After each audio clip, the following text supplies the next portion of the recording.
할렐루야. 오늘 매일 주님과 함께 오늘은 찬송가 452장입니다. 내 모든 소원 기도의 제목 부르며 시작하겠습니다.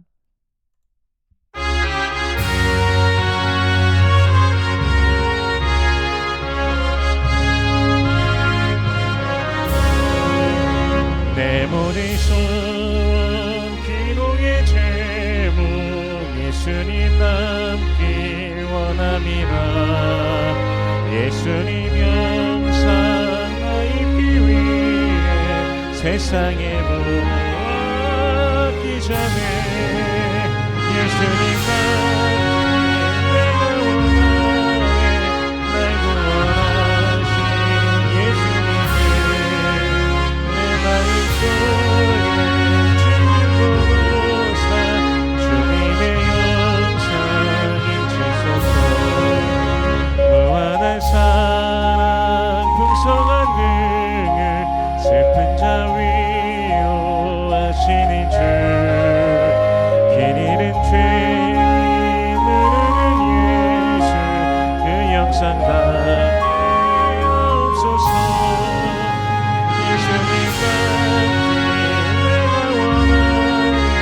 날 구원하신 예수님을 내 마음속에 주님 보고사 주님의 영상 인치소서. 겸손한 예수 거룩한 주님 원수의 멸시 참으시사 우리를 위해 고난을 받으 구주를 남게 없소서. 예수님 같길 내가 원하네. 날 구원하신 예수님을 내 마음속에 주님 보고사 주님의 영상 인치소서.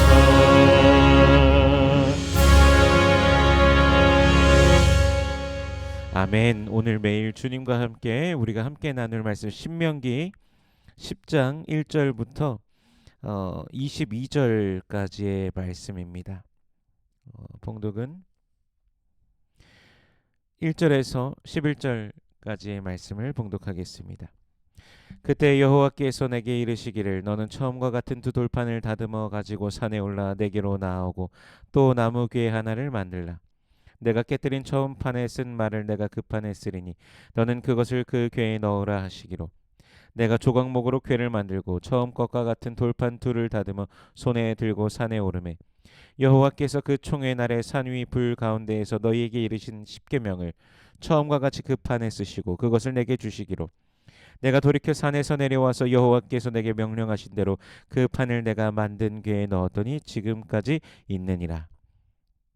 이스라엘 자손이 브에롯 분의 야간에서 길을 떠나 모세라에 이르러 아론이 거기서 죽어 장사되었고 그의 아들 엘르아살이 그를 이어 제사장의 직임을 행하였으며 또 거기를 떠나 굿고다에 이르고 굿고다를 떠나 욥바다에 이른즉 그 땅에는 시내가 많았으며 그때 여호와께서 레위 지파를 구별하여 여호와의 언약궤를 매게 하며 여호와 앞에 서서 그를 섬기며 또 여호와의 이름으로 축복하게 하셨으니 그 일은 오늘까지 이르느니라. 그러므로 레위는 그의 형제 중에 분깃이 없으며 기업이 없고 내 하나님 여호와께서 그에게 말씀하신 같이 여호와가 그의 기업이시니라. 내가 처음과 같이 40주 40야를 산에 머물렀고 그때에도 여호와께서 내 말을 들으사 너를 차마 멸하지 아니하시고 여호와께서 내게 이르시되 일어나서 백성보다 먼저 길을 떠나라. 내가 그들에게 주리라고 그들의 조상들에게 맹세한 땅에 그들이 들어가서 그것을 차지하리라 하셨느니라. 아멘. 잠시 기도하겠습니다. 은혜로우신 주님 감사합니다. 우리 주 예수 그리스도의 놀라우신 은혜와 사랑, 십자가 사랑 보혈의 능력으로 우리를 죄와 사망의 권세에서 건져내 주시고 영원한 생명을 주시니 감사합니다. 성령 안에서 우리를 돌보시고 지키시고 날마다 인도하시는 주님 감사합니다. 주님 모든 영광과 찬송을 받으소서. 그 크신 은혜와 사랑을 받았음에도 불구하고 때로는 죄의 미혹 속에 빠져 허덕이는 우리들의 모습을 발견하기도 합니다. 주님 용서하여 주시옵소서. 우리를 새롭게 하여 주시옵소서. 날마다 오직 주만 바라보며 주만 기대하며 주만 소망하며 주님과 동행하는 주의 백성들 되게 하여 주시옵소서. 이 시간 말씀을 대합니다. 성령께서 친히 말씀 조명하여 주시사 깨닫게 하시고 아멘으로 화답게 하시며 순종케 하시며 하늘로부터 내려오는 신령한 복을 누리는 모든 주의 백성들 되게 하여 주시옵소서. 예수님 이름으로 기도드립니다. 아멘. 금송아지를 숭배했던 그 사건으로 인해 여호와께서 이스라엘 백성들에게 진노하셨지만 모세의 간구로 여호와께서 이스라엘을 진멸하시고자 했던 그 계획을 철회하시죠. 그리고 모세가 깨뜨렸던 두 돌판, 하나님께서 친히 준비하시고 새겨 주셨던 십계명이죠. 그 계명을 새겨 주셨던 그 돌판이 없어진 이때 여호와께서는요, 처음과 같은 돌판을 다듬어 오라고 명령하십니다. 어, 출애굽기 34장에서는 나와 있지 않지만 신명기 본문에서는요, 나무 궤 하나를 만들으라고도 하십니다.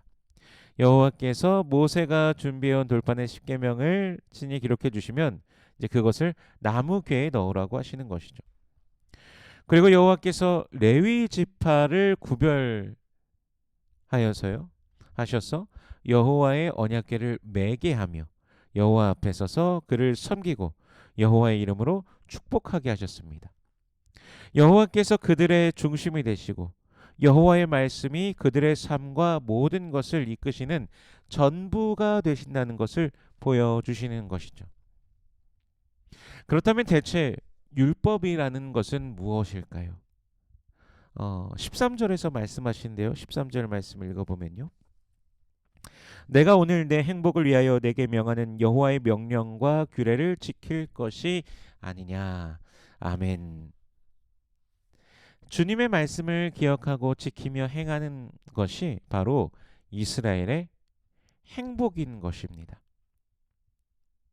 율법 안에는요, 여호와를 경외하고 그의 도를 행하며 사랑하며 마음을 다하고 뜻을 다하여 여호와를 섬기는 것이 담겨 있습니다. 간략하게 율법을 요약한다면요, 예수님께서도 말씀하신 적이 있지만 여호와를 경외하고 사랑하는 것, 이웃을 사랑하는 것입니다. 하나님 사랑, 이웃 사랑. 하나님을 사랑하고 또 인간을 사랑하니 이를 지키면서 살아가는 것은요, 하나님과의 관계 속에서 평화를 누리게 되는 거고 또 인간 사이의 관계에서 상호 간의 평화를 누리게 되는 것이죠. 그러니까 이것을 지킬 때 여호와께서 약속하신 복을 이스라엘이 받는 것이죠. 그래서 율법을 지킨다는 것은 궁극적으로 이스라엘이 행복한 삶을 살아가게 되는 것입니다. 관계 속에서 평화를 누리고 또 하나님께서 주신 그 모든 것에서 복을 누리기 때문에, 평화를 누리기 때문에 행복하며 행복함을 누리며 살아가게 되는 것이죠. 여호와께서 이스라엘을 지키시고 또 이스라엘의 삶을 풍성케 하시고 민족과 심지어는 그들의 짐승들도 번성케 하시며 그들의 소산물들의 복을 주시기에 이들은 율법을 지킴으로 복된 삶을 살아가게 되는 것입니다. 오늘 본문 22절에요. 애굽에 내려간 내 조상들이 겨우 70인이었으나 이제는 내 하나님 여호와께서 너를 하늘의 별같이 많게 하셨느니라. 아멘. 하나님께서 복을 주시사 이스라엘 백성이 이토록 번성하지 않았습니까? 모든 것이 하나님의 은혜이고 또 앞으로도 오직 주님만 의지할 때 복을 누리게 된다라는 것이죠. 그런데 중요한 것이 있습니다. 16절에 보면요, 마음의 할례를 행하라고 합니다. 겉으로 행하는 할례가 아니라 마음에 행하라는 것이죠. 겉으로 보여지는 율법의 행함이 중요한 것이 아니라 그들의 마음에서 참으로 여호와를 향한 경외와 그분의 말씀을 향한 순종을 오늘 말씀하고 계시는 것입니다. 신명기 6장에서 말씀하신 바와 같이 마음과 힘과 뜻을 다해서 정말 주님을 사랑함으로 그 말씀을 지키라는 것이죠. 남들한테 보이기 위해서 그냥 그 규례를, 그것을 지키기 위한 행동이 아니라 사랑함으로, 정말 주님을 사모함으로, 주님을 갈망함으로 그 말씀을 지키라는 것이죠. 한국에는 그런 표현이 있습니다. 법꾸라지라는 표현이 있습니다. 그 법을 토대로 해서요, 법에 사람이 만든 법에 허점들이 있지 않습니까? 사람이 만든 것이다 보니까 허점이 있죠. 그래서 막 큰 돈을 주고 로펌에 아주 비싼 변호사들을 이런 사람들을 고용을 하면은 큰 범죄를 저지른 사람도 구속되지 않고 요리조리 피해갔고 결국에는 감옥에 가지 않게 되는 이제 그런 수많은 일들이 있습니다. 이 그 뭐 인간이 만든 법이지만 그 법이 만들어진 그 이유, 그 법 뒤에 있는 이면에 있는 의미가 왜 그 법이 제정되었는가라는 의미가 있는데 이제 문자 그것에 쓰여진 그냥 그것을 보면서 요리조리 법의 망을 피해 나가는 것이죠. 바리새인들 같은 경우에는 하나님을 향한 사모함, 하나님을 향한 기대함, 소망함이 아니라 그것을 지키는 것을 다른 사람들에게 보임으로써 자신들을 거룩히 보이고 또한 그것을 통해서 다른 사람들을 정죄하는 데 힘썼습니다. 남들 앞에서 높임받고 남들에게 존귀하게 여김받는 것을 중요시하였습니다. 그러면서 율법에 명하신 바 율법이 정말 하나님께서 그 말씀을 주신 그 의미와는 상관없이 그냥 문자적으로만 지키고 또 한편으로는 자신들의 이득과 맞지 않는다면 그 율법을 어겨도 아무렇지도 않게 행하였습니다. 뭐 대표적인 것이 예수님께서 정말로 부활하셨지만 그 부활하신 사건에 대해서 그것을 어, 목격한 사람들에게 그 지키고 있던 자들이 놀래서 와서 말했을 때 예수님의 제자들이 그 시신을 갖고 도망쳤다라고 그렇게 소문내라고 하지 않습니까? 거짓말하지 말라고 되어 있지만 아무렇지도 않게 거짓을 말하는 그들의 모습. 그러니까 우리가 마음의 할례를 행하는 것은 정말 하나님을 두려워하고 하나님을 사모함으로 그 말씀을 따라 살아가라는 것입니다. 그리고 우리가 또한 기억해야 될 것은 하나님의 눈이 어디로 향하시는가를 생각해 봐야 되는데 오늘 본문에서는 바로 약자를 향하고 계심을 말씀하십니다. 고아와 과부를 위해 정의를 행하신다라고 말씀하고 계시죠. 고아와 과부, 남성 중심의 사회였던 당시를 생각해 본다라면요. 고아는요, 의지할 부모가 없는 자들입니다. 그 세상에 그 어떤 것도 의지할 것이 없는 것이죠. 돈도 없습니다. 누일 집도 없습니다. 아무것도 없는 것이죠. 과부는요, 스스로 생계를 해결해 나갈 수가 없는 그런 약자입니다. 또한 나그네를 사랑하라고도 말씀하시죠. 땅이 없는 자들입니다. 이스라엘도 애굽에서 분명히 나그네였죠. 그래서 그때를 생각하면서 나그네를 사랑하라라고 명령하고 계시죠. 그러니까 즉 하나님께서는 모두가 조화롭게 살아가기를 원하십니다. 하나님을 사랑한다는 것은 이웃을 사랑하게 합니다. 예수님께서는 원수까지도 사랑하라 말씀하시지 않습니까? 오늘 우리의 삶을 살아가면서 주님의 말씀은 어디에 계십니까?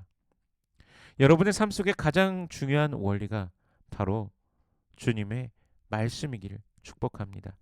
말씀 안에 살아가며 말씀대로 살아가며 말씀 안에서 복을 누리는 삶이 되시길 축복합니다. 오늘도 주의 성령 안에서 기뻐하며 믿음으로 승리하는 이 복된 하루 주님께 순종하며 주님의 기쁨이 되는 이 하루가 되시길 주 예수 그리스도 이름으로 축원합니다. 기도하겠습니다. 은혜로우신 주님 감사합니다. 예수의 사랑과 은혜 안에서 오늘도 우리에게 살아가게 하심에 감사합니다. 주님의 은혜가 날마다 우리의 삶을 붙드심을 기억하며 또한 주님께 순종하며 주의 말씀을 따르며 살아가는 우리가 되게 하여 주시옵소서. 주님의 말씀이 우리 삶의 대원리가 되게 하여 주시옵시고 말씀 가운데 걸어가게 하여 주시옵소서. 기도의 제목들이 있습니다. 주님 응답하여 주시옵소서. 너희가 내 안에 거하고 내 말이 너희 안에 거하면 무엇이든지 원하는 대로 구하라. 그리하면 이루리라 말씀하셨으니 주님의 뜻을 구하며 주님의 의를 구하며 매일 살아가는 삶 속에 또 응답하시는 주님을 경험하는 주의 백성들 되게 하여 주시옵소서. 육신의 연약한 자들이 있습니다. 주님 치료하여 주시옵소서. 주님 만져 주시옵소서. 그가 채찍에 맞음으로 우리가 나음을 입었으니 주여 십자가에서 우리의 죄를 사하시며 넌 우리의 모든 육신의 병듦도 주님께서 치료하셨음을 믿습니다. 주여 역사하시고 새롭게 하여 주시옵소서. 마음이 상한 자들 위로하시고 주님께서 주시는 기쁨이 충만케 하여 주시옵소서. 오늘 하루의 삶도 주님께 맡겨드립니다. 주님께서 대장 되시사 우리를 인도하여 주시옵소서. 여호와는 내게 복을 주시고 너를 지키시길 원하며 여호와는 그 얼굴을 내게 비추사 은혜 베푸시길 원하며 여호와는 그 얼굴을 내게로 향하여 두사 평강 주시길 원하노라. 주님 말씀하셨으니 언약하신 대로 오늘도 임하여 주시옵소서. 감사드리며 예수님 이름으로 기도드립니다. 아멘.